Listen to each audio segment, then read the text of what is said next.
Hello everyone, welcome to this next lecture of a current affairs analysis जिसमें हम daily के जो important newspaper में आर्टिकल्स होते हैं उसको डिस्कस करते हैं। आज का जो हमारा पहला है वो है कार्बोसल्फोन। ये क्या चीज़ है? ये न्यूज़ में है। तो रिसेंटली सेंट्रल गवर्नमेंट ने कार्बोसल्फोन पर कम्प्लीटली बैन प्रपोज किया है ना।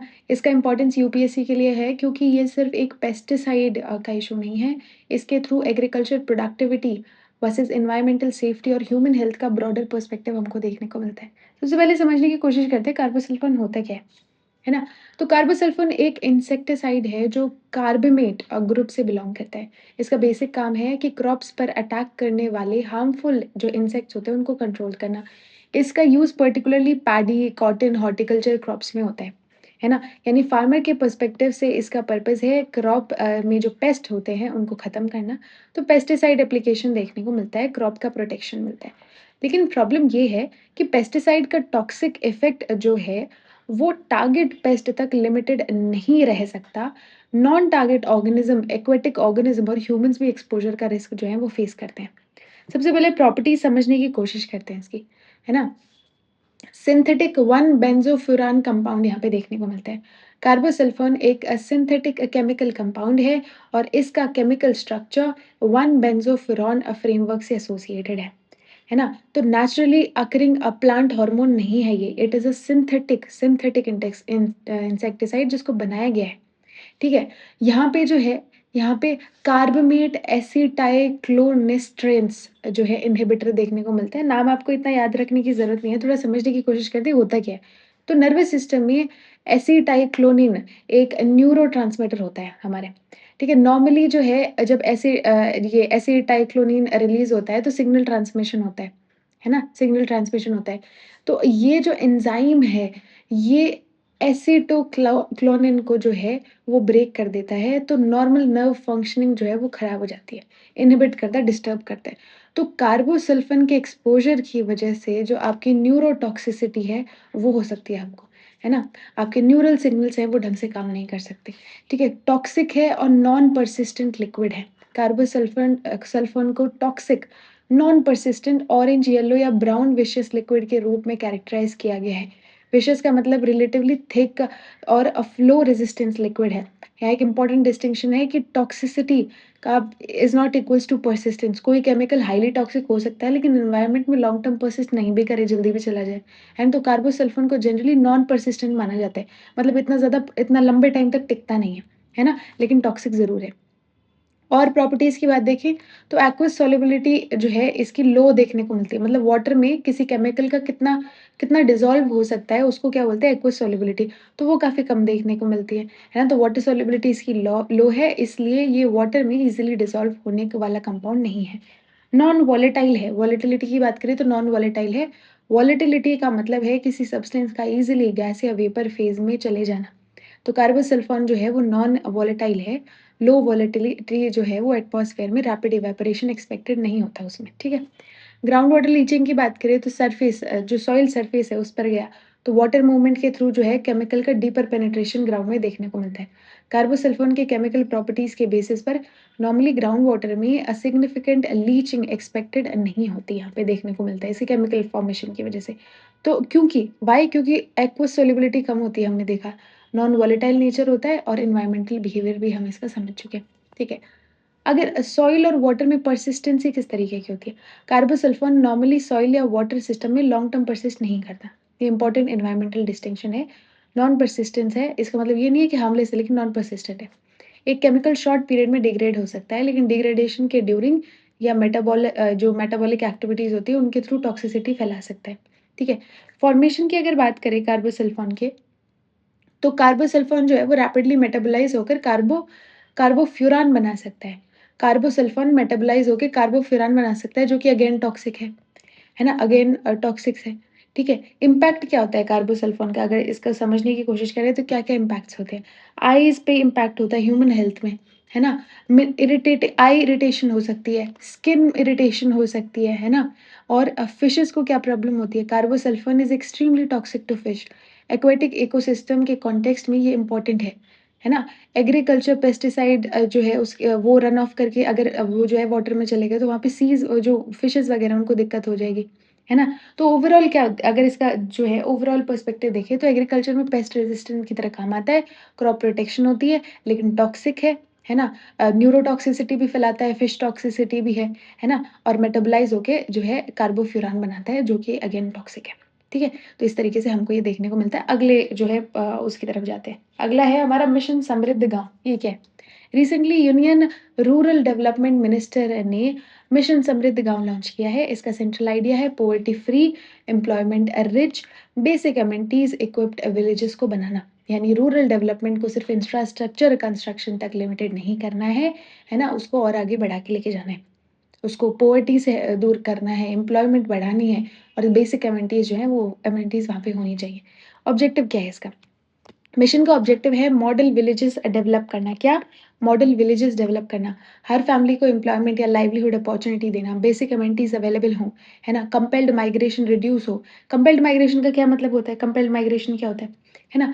जब रूरल हाउसहोल्ड के पास लोकल लाइवलीहुड अपॉर्च्युनिटीज़ नहीं होती और मजबूरी में एम्प्लॉयमेंट के लिए माइग्रेशन करना पड़ता है, उसको बोलते हैं कंपेल्ड माइग्रेशन। ठीक है? तो कंपेल्ड माइग्रेशन को कम करना। यहाँ पे माइग्रेशन को इन्हेरेंटली नेगेटिव नहीं माना जा रहा है, बट फ़ोकस ये है कि इतना डिस्ट्रेस ना हो कि उस डिस्ट्रेस के चलते जो है लोग गाँव छोड़ दें। ठीक है? यहाँ पे पायलट मॉडल का क्या देखने को मिलता है? पायलट मॉडल्स कुछ डेवलप होंगे, उनको अगर समझने की कोशिश करें तो we have it in our या थोड़ा-सा समझने की कोशिश करते हैं। तो यहाँ पे बुधनी ब्लॉक सीहोर डिस्ट्रिक्ट में, काटेगाँव ब्लॉक देवास डिस्ट्रिक्ट में, ये दोनों मध्य प्रदेश में पड़ते हैं। यहाँ पे पायलट मॉडल्स जो हैं बनाए जाएँगे। कौन-सी मिनिस्ट्री कर रही है? मिनिस्ट्री ऑफ रूरल डेवलपमेंट कर रही है। तो ये प्रीलिम्स के लिए आपके इम्पोर्टेंट फैक्ट हो सकता है ना? फीचर्स क्या है? इंटीग्रेटेड डेवलपमेंट फ्रेमवर्क बनाया जाएगा। मिशन फैमिली, ग्राम पंचायत, ब्लॉक तीनों लेवल पर इंटीग्रेटेड डेवलपमेंट फ्रेमवर्क प्रिपेयर किए जाएँगे, है ना? फैमिली जो है उनकी नीड्स आइडेंटिफ़ाई की जाएँगी, ग्राम पंचायत जो है वो प्लानिंग करेगी, ब्लॉक्स आइडेंटिफ़ाई करेगी और इंटीग्रेटेड इम्प्लीमेंटेशन देखने को मिलता है। इसका रैशनल है कि रूरल डेप्रिवेशन मल्टी डायमेंशनल होता है, सिर्फ़ रोड बनाने से पॉवर्टी सॉल्व नहीं होती। फैमिली को simultaneously income, health, education, housing, sanitation और एम्प्लॉयमेंट की रिक्वायरमेंट भी रहती है। ठीक है? अब गवर्नमेंट स्कीम का जो है कन्वर्जेंस भी यहाँ पे देखने को मिलता है, क्या है ये?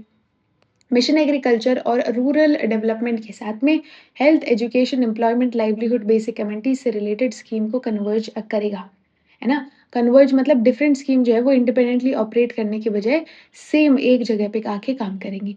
फैमिली बेस्ड स्कीम लिंकेज यहाँ पे देखने को मिलता है। हर फैमिली को उनकी नीड एलिजिबिलिटी के बेसिस पर सेंट्रल और स्टेट गवर्नमेंट स्कीम से लिंक किया जाएगा, है ना? एग्ज़ाम्पल एक हाउस होल्ड को है जिसको हाउसिंग की ज़रूरत है, तो उसको जो प्रधानमंत्री आवास योजना है उससे कनेक्ट किया जाएगा।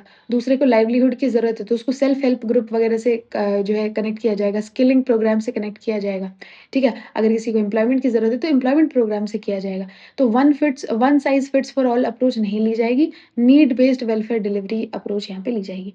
वुमेन फार्मर्स के लिए भी है, क्या है वुमेन फार्मर्स के लिए यहाँ पे? मिशन जो है वो वुमेन फार्मर्स को आइडेंटिफ़ाई करने पर भी फ़ोकस कर रहा है। उनको agriculture advice, necessary information, livelihood opportunity से जो है कनेक्ट किया जाएगा। ये इम्पोर्टेंट है क्योंकि रूरल इकोनॉमी में वुमेन का contribution often visible ownership statistics से कम रिफ्लेक्ट होता है। ठीक है? तो वुमेन फार्मर को भी रिकॉग्नाइज़ किया जाएगा। ओवरऑल सिग्निफिकेंस क्या है? मिशन रूरल डेवलपमेंट को स्कीम सेंट्रिक से हाउसहोल्ड सेंट्रिक जो है बनाने की डायरेक्शन में बढ़ रहा है ना? ये हमको यहाँ देखने को मिलता है। नेक्स्ट आते हैं। नेक्स्ट टॉपिक है, अब ये मोस्टली ना जो ये प्रीलिम्स वाली हैं, मेंस वाले जो टॉपिक्स होंगे उनके लिए हम दूसरी वीडियो लेके आएँगे, ठीक है? तो अमानिया तेलंगानियसिस ये क्या है? ठीक है, तो तेलंगाना के अमराबाद टाइगर रिज़र्व में एक new fresh water flowering plant species discovery हुई है, जिसका ये नाम है ना? ये न्यू फ्रेश वाटर फ्लावरिंग जो स्पीशी है, ये लिथरेसिया फैमिली से बिलॉन्ग करती है। इतना ज़रूरी नहीं है, अगेन इतना ज़रूरी नहीं है, इसके बारे में समझना ज़रूरी है, ठीक है? ये जो जीनस है इसमें हर्बेशियस प्लांट्स आते हैं जो जनरली वेट और एक्वेटिक हैबिटेट से एसोसिएटेड होते हैं। इसलिए न्यू स्पीशी का भी हैबिटेट जो है वेट एनवायरनमेंट से कनेक्ट देखने को मिलता है। इसकी कैरेक्टरिस्टिक्स देखते हैं, सीधे कैरेक्टरिस्टिक्स ही देखते हैं। हुँ? ठीक है। हाँ, तो फ्लावर क्लस्टर होता है, इसके फ्लावर्स जो है वो क्लस्टर स्टॉक्स पर बॉर्न होते हैं। इसकी सीड्स का सरफेस जो है वो डिस्टिंक्टिव होता है, ब्रेन लाइक सीड्स हमको देखने को मिलती है, ब्रेन लाइक अपीयरेंस देखने को मिलता है, तो ये आपके प्रीलिम्स के लिए बड़ा इंपॉर्टेंट है। ठीक है? हैबिटेट की बात करें तो प्लांट जो है वो वेट सैंडी सॉइल में ग्रो करती है, सीज़नल स्ट्रीम्स जहाँ पे होती है, वाटर बॉडी फ्रिंजेस जहाँ पे होते हैं, वहाँ इसके साथ में जो है ये जो है हमारा फ्लावरिंग प्लांट है ये निकलता है, ठीक है? फ्लावरिंग एंड फ्रूटिंग की बात करें तो नवंबर-फ़रवरी इस पीरियड में फ्लावरिंग और फ्रूटिंग होती है। अगर अमराबाद टाइगर रिज़र्व की बात करें जहाँ पे ये स्पीशी जो है देखी गई है, अगर इसकी बात करें तो इसका पहली बात तो लोकेशन क्या है, तेलंगाना में है ना? नल्लामला हिल्स में जो है हमको मिलती है। Major physiographic system Eastern Ghats में मिलती है। ठीक है, ईस्टर्न घाट्स में हमको देखने को मिलती है। अब अमराबाद जो है वो originally larger Nagarjuna Srisailam tiger reserve का पार्ट था। आंध्र प्रदेश के बाइफरकेशन के बाद 2014 में तेलंगाना बना और रिज़र्व का जो तेलंगाना पोर्शन है वो अमराबाद टाइगर रिज़र्व के रूप में एसोसिएटेड देखने को मिलता है। ठीक है? अभी रिज़र्व से जो ओरिजिनेट होने वाली पेरेनियल स्ट्रीम्स और Krishna river system regional water supply में इम्पोर्टेंट है। ये water resource major reservoir Srisailam dam और नागार्जुन डैम से एसोसिएटेड लैंडस्केप को सपोर्ट करता है। ठीक है? यहाँ पे अगर ट्राइबल कम्युनिटी की बात करें तो चेंचो, अमराबाद लैंडस्केप में मेजर ट्राइबल कम्युनिटीज़ में से एक है चेंचो, है ना? अब I am not sure if I am pronouncing it right, ठीक है? ये ट्रेडिशनली फॉरेस्ट इकोसिस्टम से क्लोज़ली एसोसिएटेड कम्युनिटी है। तो अमराबाद में आप ये जो है ये भी लिख सकते हैं। अगले उस टॉपिक की तरफ आते हैं। अगला topic discuss about small industrial development bank of India. ठीक है? सिडबी ने रीजनल रूरल बैंक्स के हेड्स को का जो कॉन्क्लेव है वो ऑर्गेनाइज़ किया। ऑब्जेक्टिव था सिडबी, आरआरबी, एमएसएमई को-लेंडिंग अरेंजमेंट को एक्सपैंड करना है। ठीक है? इसका डायरेक्ट रेलेवेंस आपका rural credit, MSME, financial inclusion उन सब से देखने को मिलता है। सिडबी के बारे में थोड़ा-सा देखते हैं, है ना? सिडबी का फुल फॉर्म है small industrial development bank of India, ठीक है? Initially wholly owned subsidiary of IDBI था ये, है ना? लेकिन 27 मार्च 2000 में जो सिडबी है, सिडबी को इडबी से डीलिंक कर दिया गया और प्रीलिम्स में डेट्स का ट्रैप ये जो है आ सकता है। 1990 में एस्टैब्लिश किया था लेकिन डीलिंक्ड किया था इसको 2000 में। ठीक है?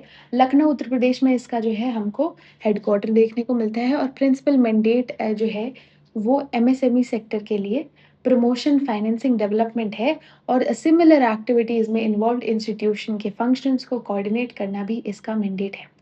फंक्शंस में डायरेक्ट लोन देता है। सिडबी डायरेक्टली एलिजिबल एमएसएमई को फाइनेंसिंग प्रोवाइड कर सकता है, रीफाइनेंसिंग देता है ना? सिडबी बैंक्स, एनबीएफसीज़ वगैरह को रीफाइनेंसिंग कर सकती है, वो फर्दर फिर एमएसएमईज़ को फाइनेंस कर सकते हैं, ठीक है? रीफाइनेंसिंग का क्या मतलब है कि सिडबी जो है इंटरमीडियरी फाइनेंशियल इंस्टीट्यूशन को फंड प्रोवाइड करता है ताकि वो फर्दर एमएसएमई को लेंडिंग करे।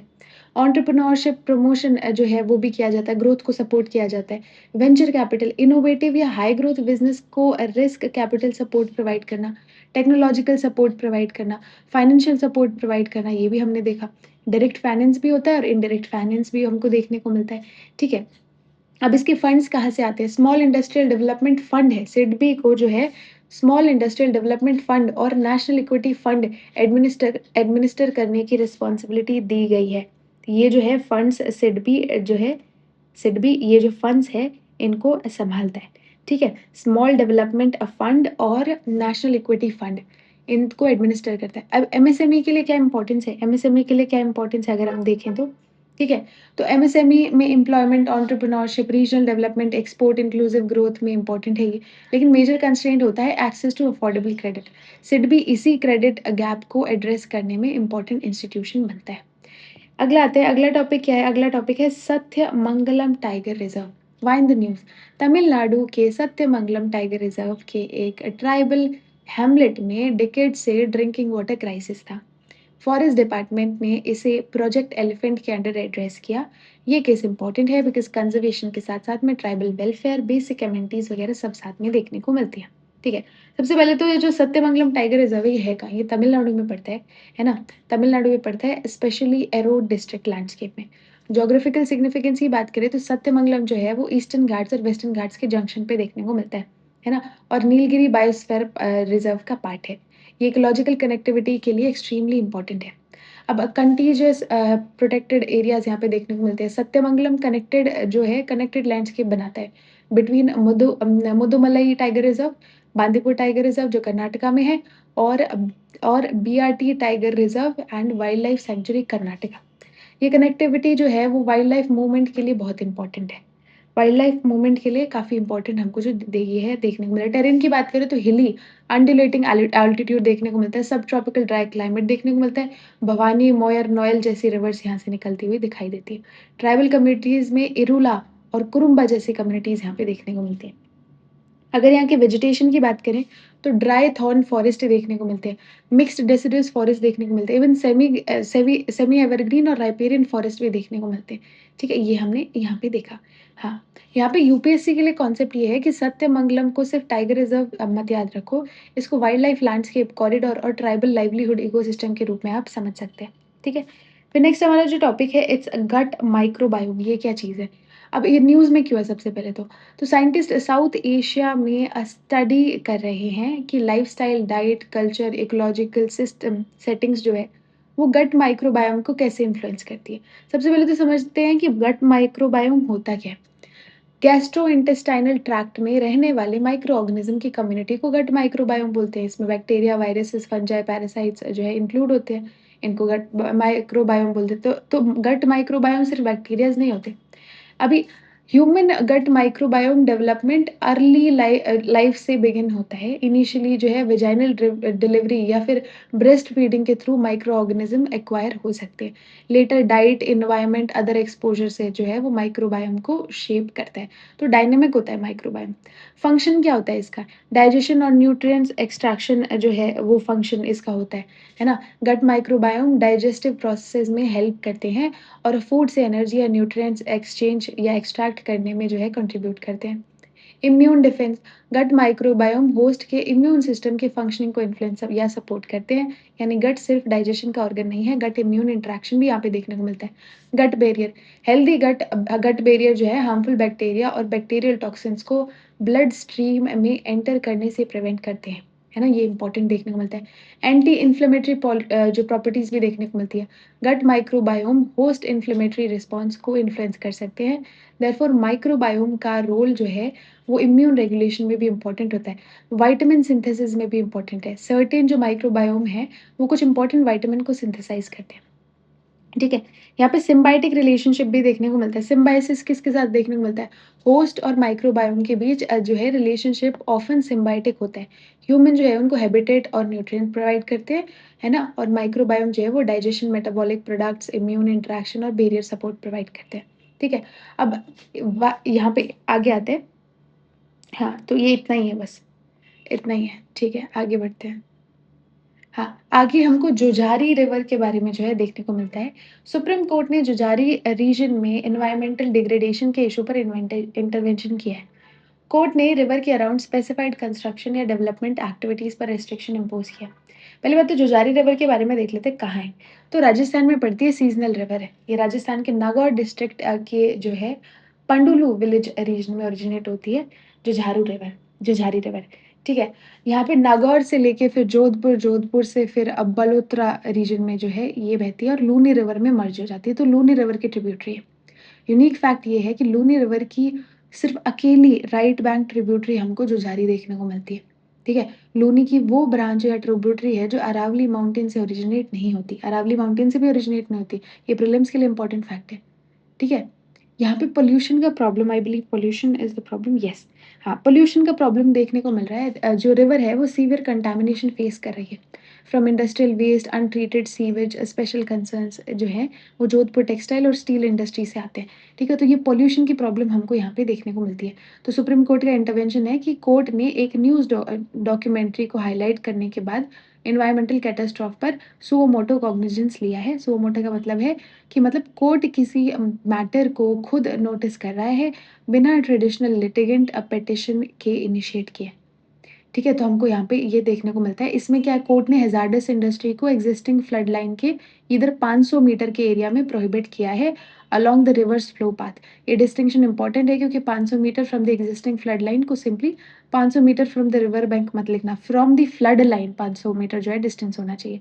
एनवायरमेंटल प्रिंसिपल क्या देखने को मिलता है हमको यहाँ पे, यानी यहाँ पे क्या-क्या एनवायरमेंटल प्रिंसिपल देखने को मिलते हैं।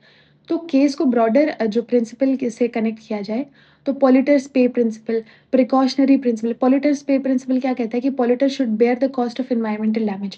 प्रिकॉशनरी प्रिंसिपल की साइंटिफिक अनसर्टेनिटी के बावजूद सीरियस एनवायरमेंटल हार्म प्रिवेंट करना। है ना? सस्टेनेबल डेवलपमेंट की बात हो रही है यहाँ पे। सस्टेनेबल डेवलपमेंट में डेवलपमेंट और जो है एनवायरनमेंट को बैलेंस करने की बात हो रही है, ठीक है? और उसके अलावा क्या है, यहाँ पे एनवायरमेंटल रूल ऑफ लॉ जो है वो भी इफ़ेक्टिव किया गया कि एनवायरनमेंट स्टैंडर्ड्स का इफ़ेक्टिव एनफोर्समेंट भी होना चाहिए, ठीक है? आगे आते हैं। नेक्स्ट जो हमारा टॉपिक है, it is military combat parachute system. ये क्या है? तो डीआरडीओ ने मिलिट्री कॉम्बैट पैराशूट सिस्टम का सक्सेसफुल टेस्ट जो है कंडक्ट किया है। 22,000 फीट के आसपास हुआ है न्योमा लद्दाख वाली एरिया में, ठीक है? It is developed by system indigenous developed by DRDO. Design involved aerial delivery research and development establishment, Agra से जो है, और दूसरी जो लैबोरेटरी है दैट इज़ फ्रॉम बेंगलुरु। ठीक है, क्या-क्या कैपेबिलिटीज़ हैं, यहाँ पे हाई अल्टीट्यूड ऑपरेशनल कैपेबिलिटी आपको इसमें देखने को मिलेंगी, ठीक है? 25,000 फीट से भी अबव काम कर सकता है, tactical features, low rate of descent, superior steering, ये सब देखने को मिलता है, ठीक है? नाविक कैपेबिलिटी है ना, ये सब देखने को मिलता है ना? स्ट्रैटेजिक हमारा आत्मनिर्भर भारत का वो बनेगा, ये सब चीज़ें हैं, ठीक है? ये हमने देखी। तो I believe we have completed all the topics, है ना? एक वियतनाम का और बचता है, वो इंडियन कोस्ट गार्ड वगैरह का, वो आई डोंट थिंक सो इतना इम्पोर्टेंट है ना? इंडियन कोस्ट गार्ड और वियतनाम कोस्ट गार्ड का, ठीक है?